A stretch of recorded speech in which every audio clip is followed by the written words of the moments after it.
What if Taylor Swift's real feud is with capitalism? Perhaps as a 30th birthday present to herself, she used her speech at Billboard's Women in Music Awards to talk about her nemesis, Scooter Braun, and the private equity takeover of the music industry. Though she was born on December 13th, Taylor Swift really started celebrating her 30th birthday in February when she released a short essay for Elle magazine. Since then, however, the singer has spent 2019 talking about a much less optimistic subject in TUMBLR posts, Instagram missives, and interviews. She has discussed her rocky relationship with former label boss Scott Borchetta and mogul Scooter Braun, who acquired the rights to her back catalog when he bought Big Machine Records in June. She remained relatively quiet about the dispute when she gave a speech at the American Music Awards in November, but on Thursday night, she gave a speech at the Billboard's Women in Music Awards that got specific about her experiences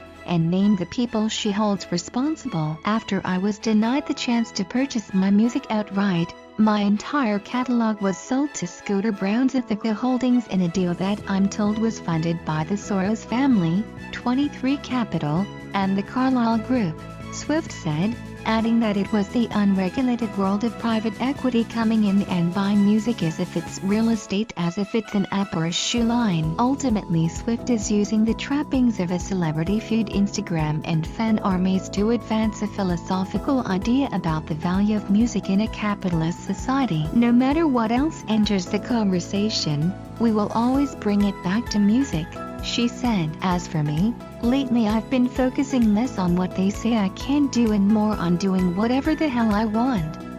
According to the Daily Mail, she received a standing ovation when she was done speaking. After years of limiting her choicest insults to devastating diss tracks about her exes, Swift started to speak up for causes related to the music industry when she took her catalog off of Spotify in November 2014. Though she was hesitant to talk about electoral politics, she spent most of the decade as an advocate for musicians and songwriters in a streaming era increasingly hostile to their financial concerns. But when she did finally open up about politics, an endorsement for the ill-fated Phil Bredesen campaign in October 2018, it proved that she was ready to focus on her beliefs, even if it could be alienating to potential listeners. Though her argument with Braun and Borchetta is ultimately self-interested, she wants to own the asset she created. She's using the populist language of, say, Elizabeth Warren, who has spoken out about Swift's plight herself,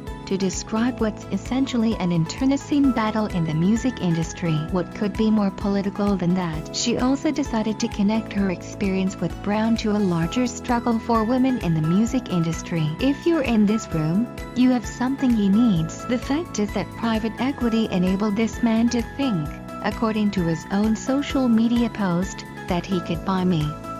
But I'm obviously not going willingly," she said. "Yet the most amazing thing was to discover that it would be the women in our industry who would have my back and show me the most vocal support at one of the most difficult times, and I will never, ever forget it. Like, ever."